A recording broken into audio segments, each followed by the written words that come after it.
हम आज यहाँ बात आई, 32 साल पुरानी बात है, मई 1991 की बात है। मेरे पिता की शव यात्रा तीन मूर्ति भवन से निकल रही थी।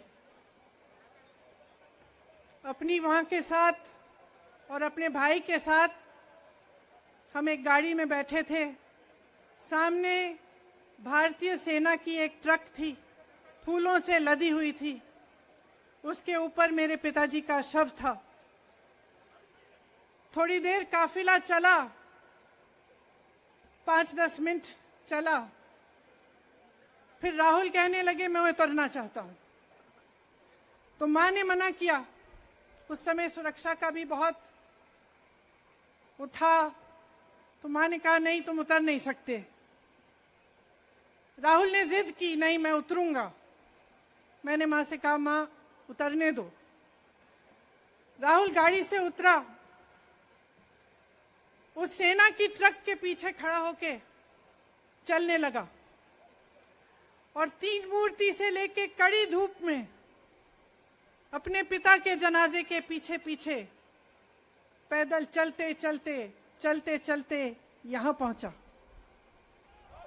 इस जगह से कुछ 400-500 गज दूर यहां पर मेरे शहीद पिता के अंतिम संस्कार मेरे भाई ने किए।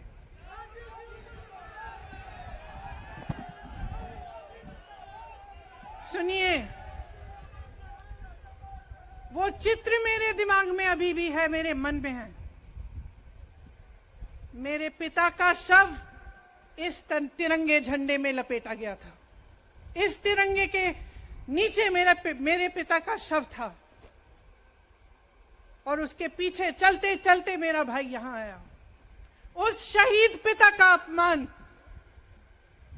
भरी संसद में किया जाता है। उस शहीद के बेटे को आप देशद्रोही कहते हैं, आप मीर जाफर कहते हैं, उसकी आप मां का अपमान करते हैं। आपके मंत्री मेरी मां का अपमान भरी संसद में करते हैं। आपके एक मुख्यमंत्री कहते हैं कि राहुल गांधी को पता भी नहीं है कि उनका पिता कौन है। आपके प्रधानमंत्री भरी संसद में खड़े होकर कहते हैं कि ये परिवार नेहरू नाम को इस्तेमाल क्यों नहीं करता। पूरे परिवार का अपमान करते हैं। कश्मीरी पंडित समाज के रिवाज का अपमान करते हैं, जिसके तहत एक बेटा अपने बाप के मरने पर पगड़ी पहनता है, परिवार की परंपरा को आगे बढ़ाता है। लेकिन आप पर कोई मुकदमा नहीं होता, आपको 2 साल की कोई सजा नहीं मिलती, आपको जेल की सजा नहीं मिलती, आपको संसद से कोई बाहर नहीं निकालता, आपको मना नहीं करता कि 8 सालों के लिए आप चुनाव नहीं लड़ सकते। क्यों? मैं पूछना चाहती हूं क्यों? आज तक हम चुप रहे हैं, हमारे परिवार का अपमान करते गए। मेरे भाई ने क्या कहा? संसद में वो मोदी जी के पास गए और उनसे गले लगे। मेरे भाई ने कहा मैं आपसे नफरत नहीं करता हूं, मेरे दिल में आपके लिए कोई नफरत नहीं है, हमारी विचारधारा अलग है, लेकिन हमारी नफरत की विचारधारा नहीं है। तो मैं पूछना चाहती हूं, एक आदमी का कितना अपमान करोगे? कितना अपमान करोगे? क्या यही है इस देश की परंपरा? आप परिवारवादी कहते हैं, तो भगवान राम कौन थे?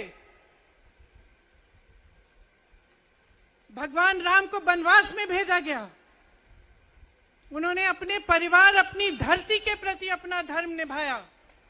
क्या भगवान राम परिवारवादी थे? क्या पांडव परिवारवादी थे कि वो अपने परिवार की संस्कारों के लिए लड़े?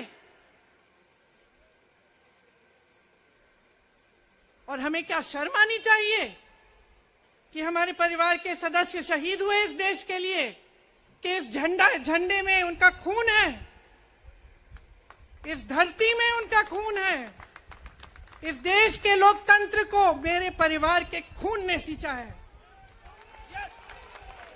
और जो सोचता है कि हमें अपमानित करके हमें डराएंगे, हमें धमकाएंगे, जो सोचता है कि तमाम एजेंसियों को लगाकर हम पे छापे मारकर हमसे कुछ भी कर ले, हमें डराएंगे, वो गलत सोचते हैं। हम डरने वाले नहीं हैं। हम और मजबूती से लड़ेंगे। हम इस देश के लोकतंत्र के लिए कुछ भी करने के लिए तैयार हैं। इस देश के लोकतंत्र को, इसकी नींव कांग्रेस पार्टी के महान महापुरुषों ने डाली है। कांग्रेस पार्टी लड़ी इस देश की आजादी के लिए और आज भी इस देश की आजादी के लिए ही लड़ रही है। कभी कभी मैं सोचती हूं, मुझे समझ में नहीं आता कि पब्लिक क्या सोच रही है। क्या देख नहीं रही है क्या हो रहा है? क्या आपको दिख नहीं रहा है कि आपकी सारी संपत्ति लूटी जा रही है, एक आदमी को दी जा रही है, गिने चुने उद्योगपतियों को सब कुछ दिया जा रहा है? किसकी संपत्ति है? ये राहुल गांधी की संपत्ति है, ये आपकी संपत्ति है। ये पीएसयू किसके हैं? किसके लिए बनाए गए? आपके लिए बनाए गए, जो ऐसे एक के बाद एक इनको बेचे जा रहे हैं, दिए जा रहे हैं। इसी से तो आपका रोजगार आता है। छोटे उद्योगों से, छोटे व्यापारियों से आपका रोजगार आता है। किसी बड़े अडानी से नहीं आता। रोजगार नहीं देते, छीनते हैं आपका रोजगार। तो आप समझ क्यों नहीं पा रहे हैं? आप गैस के सिलेंडर के लिए 1000 रुपए दे रहे हैं और यहां आपकी सारी संपत्ति किसी को सौंपी जा रही है। राहुल गांधी जी ने क्या कहा? अरे कौन सा इतना बड़ा जुल्म कर लिया कि आपसे 2 सवाल पूछ लिए, जवाब नहीं दे पाए ना, घबरा गए। और जो अहंकारी होते हैं, तानाशाह होते हैं, क्या करते हैं? जब सवालों का जवाब नहीं दे पाते तो पूरी सत्ता को लेकर जनता को दबाने की कोशिश करते हैं। जो सवाल उठाता है उसको दबाने की कोशिश करते हैं। आपने कभी सोचा है, आंखें खोलिए, आपने कभी सोचा है कि ये पूरी सरकार, ये सारे मंत्री, ये सारे सांसद एक आदमी को बचाने की क्यों इतनी कोशिश कर रहे हैं? इस अडानी में है क्या कि इसको आप सारी संपत्ति दे रहे हो देश की? 20 हजारों करोड़ शेल कंपनियों में इनकी हैं और आप इन पे इंक्वायरी नहीं कर सकते? ये अडानी है कौन कि आप सब उनका नाम उठते ही बौखला जाते हैं और उनको बचाने में लग जाते हैं? देखिए, आप इस देश के देशवासी हैं, ये देश आपका है, ये लड़ाई आपकी है। आज तमाम नौजवान बेरोजगार क्यों हैं?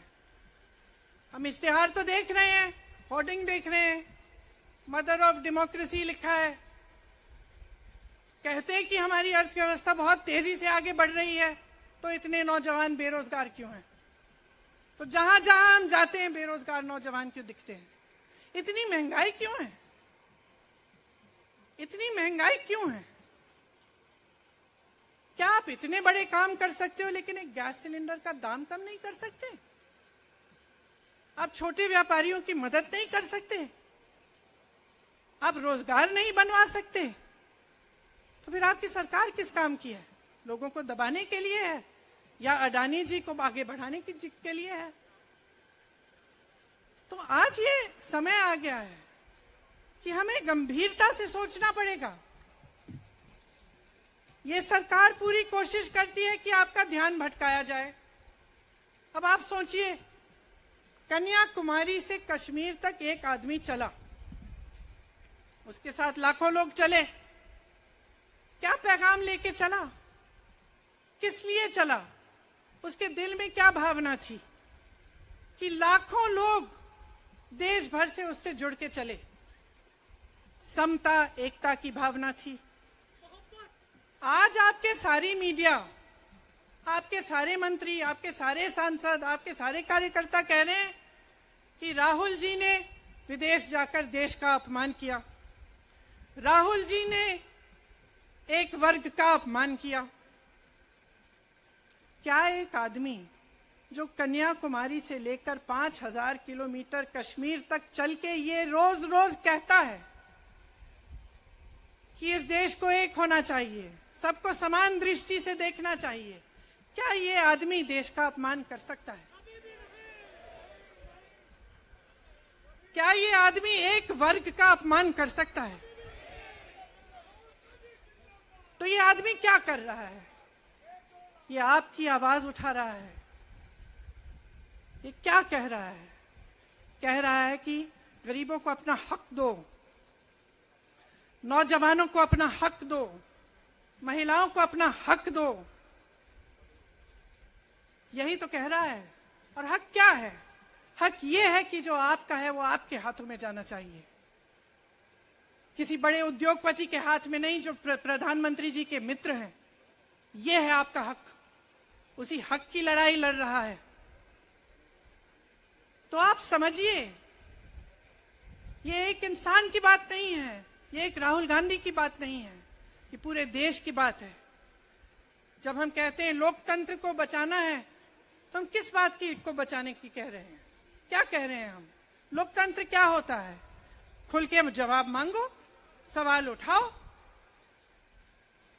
यही तो लोकतंत्र है कि आपको कोई आपत्ति है, कोई समस्या है, आप किसी के पास जाकर अपना हक मांग सकते हैं। आप कह सकते हैं भाई हमारे लिए ये क्यों नहीं किया, इतनी महंगाई क्यों है, हमारे लिए रोजगार क्यों नहीं बनाए। लेकिन आज यही हक आपसे छीना जा रहा है और आपका ध्यान इधर उधर भटकाया जाता है और इतनी चीजों को फैलाया जाता है जो सच नहीं है, झूठों को फैलाया जाता है। आप सोचिए, राहुल गांधी दुनिया के सबसे बड़े जो शिक्षा के संस्थान है वहां से पढ़ के आए हैं। हार्वर्ड और कैम्ब्रिज की उनकी डिग्री है। कैम्ब्रिज से उन्होंने इकोनॉमिक्स में मास्टर्स डिग्री, एमफिल डिग्री उनको मिली। आप उसको पप्पू बनाते हैं। पूरे देश भर में आपकी सहायता के साथ मेरे मीडिया के दोस्तों, डिग्री आपने देखी नहीं, सच्चाई आपने देखा नहीं, उनको पप्पू बना दिया। फिर पता चला कि ये पप्पू तो यात्रा में निकल आया और पता चला कि ये तो पप्पू है ही नहीं। इसके साथ तो लाखों लोग चल रहे हैं। ये ईमानदार भी है, ये सब बातों को समझता भी है, ये जनता के बीच जा रहा है, जनता की समस्याओं को सुन रहा है, तो जनता इसके साथ चली जा रही है। तो घबरा गए कि राहुल गांधी ने संसद में वो सवाल उठाए जिनका उनके पास जवाब नहीं है।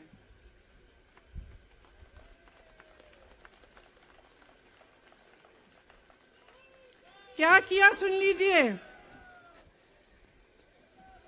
एक तरफ से हंसी भी आती है कि एक आदमी को रोकने के लिए इतना सारा करना पड़ा।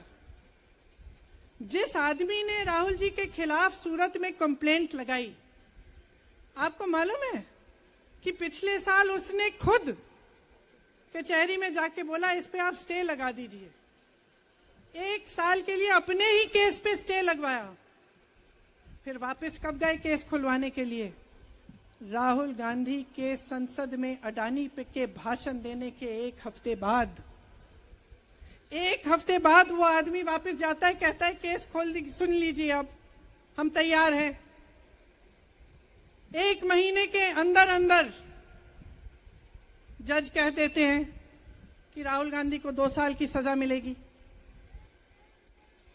आपने देखा इस देश में कितने केस हैं कि जेल में 10 साल के लिए पड़े रहते हैं, उनकी सुनवाई नहीं होती। ये तो सुनवाई भी फट से हो गई, जजमेंट भी फट से हो गई, सजा भी फट से हो गई। और आपने कह दिया अगले दिन कि 8 सालों के लिए ये चुनाव नहीं लड़ सकते, संसद से बाहर कर देंगे इनको। वाह वाह। वाह वाह वाह वाह, बहुत धैर्य है आप में। अरे कायर हैं, कायर है इस देश का प्रधानमंत्री। लगा दो केस मुझ पर, लगा दो केस मुझ पर, जेल ले जाओ मुझे भी, लेकिन सच्चाई ये है कि इस देश का प्रधानमंत्री कायर है।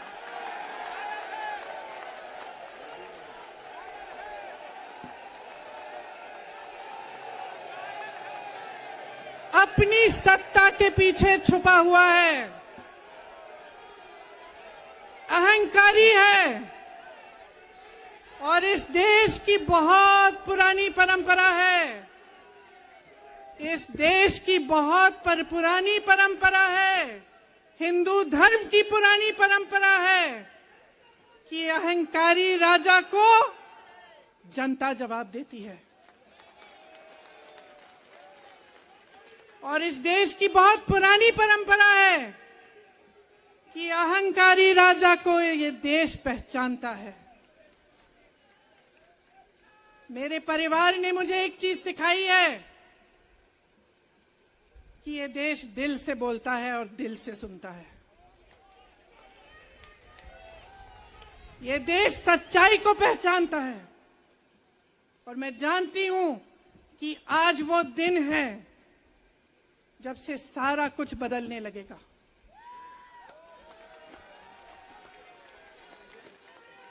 मेरे मीडिया के साथियों, मैं आपसे कहना चाहती हूं, बहुत हो गया है, बहुत हो गया है। मैं जानती हूं आप पर कितना दबाव है, मैं जानती हूं कि आपको लाइन भेजी जाती है कि आज आपको ये कहना है, आज आपको ये लिखना है, लेकिन आपकी एक बहुत बड़ी जिम्मेदारी है। आज लोकतंत्र खतरे में है। अगर सरकार सवाल उठाने वाले को 8 सालों के लिए संसद से निकाल सकती है, अगर कह सकती है कि तुम्हें चुनाव लड़ने की ही इजाजत नहीं है, तो बहुत गड़बड़ है, बहुत गलत हो रहा है, और ये लोकतंत्र के लिए ठीक नहीं है, ये इस देश के लिए ठीक नहीं है। जब आप पत्रकार बने, शुरू में जब आप काम के लिए आए, तो आपके दिल में भी ये होगी बात कि देश के लिए मैं सच्चाई बोलूंगा, मैं सच्चाई बोलूंगी। आज आप बोल नहीं पा रहे हैं, हिम्मत करिए, खड़े हो जाइए आप भी। और जैसे खड़गे जी ने कहा कि तमाम पार्टियों ने आज अपनी आवाज उठाई है, उनका हम सब धन्यवाद देते हैं। और हम सबको एक होना पड़ेगा, इसलिए होना पड़ेगा क्योंकि आज ये देश खतरे में है। आज इस देश की सारी संपत्ति एक आदमी को सौंपी जा रही है, और उस आदमी को बचाने के लिए पूरी सरकार खड़ी हो जाती है। बहुत गलत हो रहा है। अगर आज मेरे भाइयों और बहनों आप इसको पहचान नहीं पाएंगे, तो इस देश को बहुत खतरे में डाल देंगे। इसीलिए यहां खड़े हुए महात्मा गांधी जी की समाधि के कुछ ही गज दूर खड़े हुए मैं आपको याद दिलाती हूं कि कितनों ने इस देश के लिए अपना खून बहाया है, कितनों ने इस देश की धरती, इस देश की आजादी के लिए अपना खून बहाया है। ये अफसर हैं यहाँ तैनात खड़े हैं, इसी तरह से इनके भाई सरहद पे खड़े होते हैं हमारे लिए, आज भी अपना खून बहा रहे हैं। क्या इसके लिए, क्या अडानी जी के लिए, कि अपने देश के किसान के लिए, अपने देश के गरीब के लिए, अपने देश के छोटे व्यापारियों के लिए, महिलाओं के लिए, अपने बच्चों के भविष्य के लिए हम सब अपनी जान देने के लिए तैयार हैं। तो मैं आपसे आग्रह करती हूं, मेरे देशवासियों, आंखें खोल लो, समय आ गया है, डरो मत। राहुल गांधी के शब्दों में डरो मत, इनका सामना करने का समय आ गया है। एकजुट हो जाओ, सामना करो, इस देश की सच्चाई को उभारो, इस देश की एकता को बनाए रखो और इस देश को आगे बढ़ाओ। जय हिंद, जय हिंद।